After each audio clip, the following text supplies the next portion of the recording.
आज आम ओडिया ग्रामर किसी इंपोर्टेंट एमसीक्यू प्रैक्टिस करवा। फास्ट क्वेश्चन अनाबिल अनाबिल यह कि प्रकार समास यार करेक्ट आंसर होची ऑप्शन नंबर बी पिलाने नॉइज तत्पुरुष समास। पिलाने नॉइज तत्पुरुष समास कोठी होई थाए ना तत्पुरुष समास रे निषेध अर्थ रे नॉइज तत्पुरुष समास होई थाए। तत्पुरुष समास रे निषेध अर्थ रे नॉइज तत्पुरुष समास होई थाए।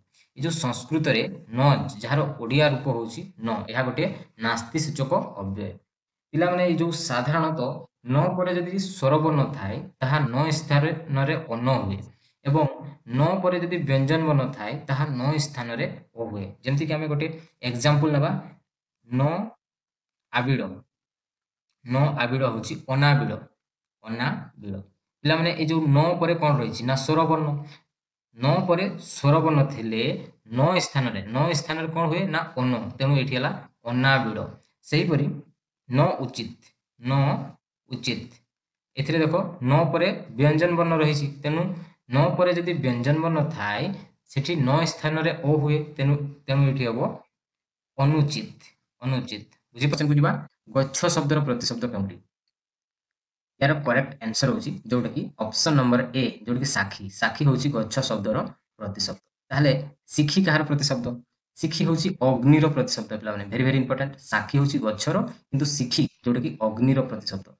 पितर होची पितांकर प्रतिशब्द होची पितर पितार प्रतिशब्द होची पितर। सेपरी समीर कहार प्रतिशब्द एटा तुमने कमेंट सेक्शन में बतैबो। बुझि पारलो ए जो गच्छर अन्य प्रतिशब्द गुडी को होची जेमति कि वृक्ष तरु द्रुप सरी द्रुम पादप महिरुह विपटी साखी एवं अगम एगुडी को होची गच्छ शब्दर अन्य प्रतिशब्द। नेक्स्ट क्वेश्चन कुआ शब्दर प्रतिशब्द केउंटी पिलाने यार करेक्ट आंसर होची जोटा कि ऑप्शन नंबर डी काको। काको होची कुआ शब्दर प्रतिशब्द।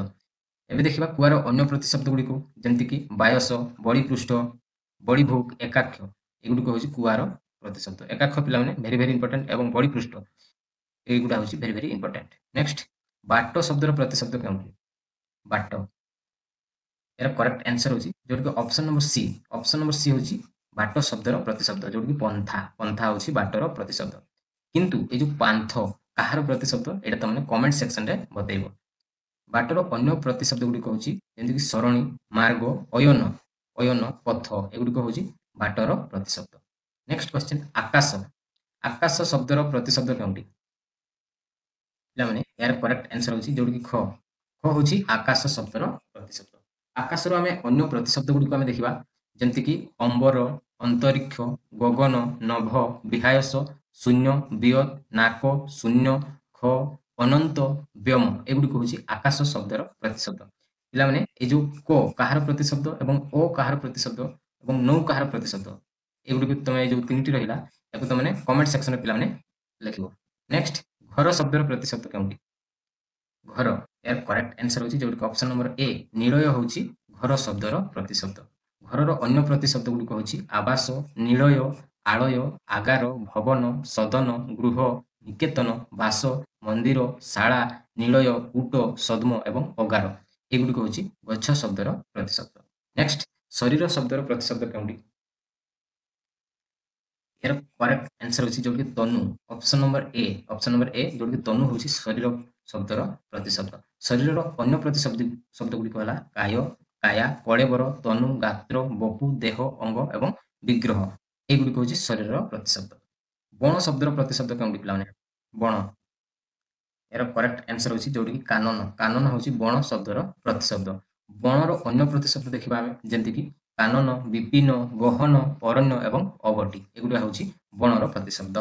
नेक्स्ट पर्वत शब्दर प्रतिशब्द केउंटी यार करेक्ट आंसर होची जोटा कि ऑप्शन नंबर डी भूधर भूधर होची पर्वत शब्दर प्रतिशब्द।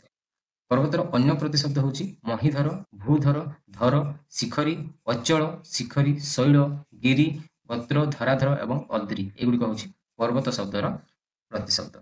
फूल शब्दर प्रतिशब्द केउंटी पिलाने यार करेक्ट आंसर होची जोटा कि ऑप्शन नंबर ए प्रश्न प्रश्न होची फूलर प्रतिशब्द। फूलर अन्य प्रतिशब्द देखिबा जेंति कि पुष्प कुसुम सुमन प्रसून एवं सुम एगुडी को होची फूलर प्रतिशब्द। नेक्स्ट नई शब्दर प्रतिशब्द केउंटी यार करेक्ट आंसर होची जोटा कि तटिनी तटिनी ऑप्शन नंबर ए होची यार करेक्ट आंसर। नईर प्रतिशब्द होची तटिनी ଏ ଯୋଉ ନଈର ଅନ୍ୟ ପ୍ରତିଶବ୍ଦ ଆମେ ଦେଖିବା, ଯେମିତି କି କଣ କହିପାରିବା ନା ନଦୀ, ସ୍ରୋତସ୍ୱିନୀ, ସ୍ରୋତବହା, ସ୍ରବାହିନୀ, ତରଙ୍ଗିଣୀ, ନିମ୍ନଗା, ଆପଗା, ସରିତ ଏବଂ ତଟିନୀ। ଶରତ ଲକ୍ଷ୍ମୀକୁ ସନ୍ଧି କଲେ କଣ ହବ? ଏହାର କରେକ୍ଟ ଆନ୍ସର ହେଉଛି ଅପସନ ନମ୍ବର 3 ଶରତ ଲକ୍ଷ୍ମୀ। ଶରତ ଲକ୍ଷ୍ମୀ। ପିଲାମାନେ ତ ବା ଦ ପରେ ଲ ଥିଲେ ତ ବା ଦ ସ୍ଥାନରେ ଲ ହୁଏ ଓ ଏହି ଲ ପରବର୍ତ୍ତୀ ବର୍ଣ୍ଣ ସହ ସଂଯୁକ୍ତ ହୁଏ। ବୁଝିପାରିଲ? ତ ବା ଦ ଥିଲେ ତାପରେ ଯଦି ଆମର ଲ ରହିବ ତାହା ଲ ହୋଇଥାଏ ଏବଂ ତାହା ପରବର୍ତ୍ତୀ ବର୍ଣ୍ଣ ସହିତ ସଂଯୁକ୍ତ ହୋଇଥାଏ। ତ ଆମେ ଦେଖିବା ଯେମିତିକି ଶରତ ଯୁକ୍ତ ଲକ୍ଷ୍ମୀ ଅଛି। ତ ଏଇଠି ଦେଖ ଶରତ ତ ଅଛି, ତ ବା ଦ ପରେ ଲ ଅଛି, ଏଠି କଣ ଅଛି ତ ପରେ ଲ ଅଛି, ଯୋଉଠିକି ଲ ରେ ପରିଣତ ହେଇଗଲା ଏବଂ ତାହା ପରବର୍ତ୍ତୀ ବର୍ଣ୍ଣ ସହିତ ସଂଯୁକ୍ତ ହବ। ତେଣୁ ଏଠି ଲ ଅଛି, ତେଣୁ ଲ ରେ ଲ ହେଇଯିବ, ଶରତ ଲକ୍ଷ୍ମୀ ହେଇଯିବ। ବୁଝିପାରିଲ? ଅପସନ ନମ୍ବର 3 ହେଉଛି ଆମର ରାଇଟ୍ ଆନ୍ସର। ନେକ୍ସଟ କ୍ୱେଶ୍ଚନ, କ୍ଷୁଦ୍ର ମଧ୍ୟରେ ଭୟଙ୍କରତା। ଏହି ଲୋକମାନଙ୍କର ଅର୍ଥ କଣ ପିଲାମାନେ? କ୍ଷୁଦ୍ର ମଧ୍ୟରେ ଭୟଙ୍କରତା, ଯାହାର କରେକ୍ଟ ଆନ୍ସର ହେଉଛି ଛୋଟ ସାପର ବିଷ ଟାଣ। ଅପସନ ନମ୍ବର ବି ହେଉଛି ପିଲାମାନେ ରାଇଟ୍ ଆନ୍ସର। ଅନ୍ୟ ଅପସନ ଗୁଡ଼ିକ ଦେଖିବା, ଡେଙ୍ଗା ମୁଣ୍ଡରେ ଠେଙ୍ଗା।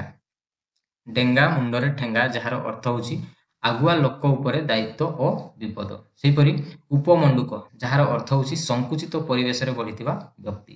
ଚକେ ଗଲେ 12 ହାତ, ଏହାର ଅର୍ଥ ହେଉଛି ସୁବିଧା ମିଳିଲେ ଜୋରରେ ଆଗକୁ ବଢ଼ି ଚାଲିବା। ନେକ୍ସଟ କ୍ୱେଶ୍ଚନ, ପକ୍ଷୀର ସମାର୍ଥବୋଧକ ଶବ୍ଦଟି କେଉଁଠି? ପକ୍ଷୀର, ଏହାର କରେକ୍ଟ ଆନ୍ସର ହେଉଛି ଖଗ। ଖଗ ପକ୍ଷୀର ପ୍ରତିଶବ୍ଦ ଏବଂ ଅନ୍ୟ ପ୍ରତିଶବ୍ଦ ଗୁଡ଼ିକ ହେଉଛି ଖେଚର, ବିହଗ, ବିହଙ୍ଗ, ବିହଙ୍ଗମ, ଦ୍ୱିଜ, ପତ୍ରତ୍ରୀ, ଅଣ୍ଡଜ। ଏଗୁଡ଼ା ହେଉଛି ପକ୍ଷୀର ପ୍ରତିଶବ୍ଦ। ଉଦଧି, ଉଦଧି ହେଉଛି ସମୁଦ୍ରର ପ୍ରତିଶବ୍ଦ। ହୟ ହେଉଛି ଘୋଡ଼ାର ପ୍ରତିଶବ୍ଦ ଏବଂ ଚଞ୍ଚଳା, ଯାହା ହେଉଛି ବିଜୁଳିର ପ୍ରତିଶବ୍ଦ। ତେଣୁ ଆମର କରେକ୍ଟ ଆନ୍ସର ହେଉଛି ଖଗ। କପାଳ ଫାଟିବା, ଏହି ରୂଢ଼ିଟିର ଅର୍ଥ କଣ ପିଲାମାନେ? ଏହାର କରେକ୍ଟ ଆନ୍ସର ହେଉଛି ସର୍ବନାଶ ହେବା। କପାଳ ଫାଟିବା ରୂଢ଼ିଟିର ଅର୍ଥ ହେଉଛି ସର୍ବନାଶ ହେବା। ଅନ୍ୟ ଅପସନ ଗୁଡ଼ିକ ଦେଖିବା,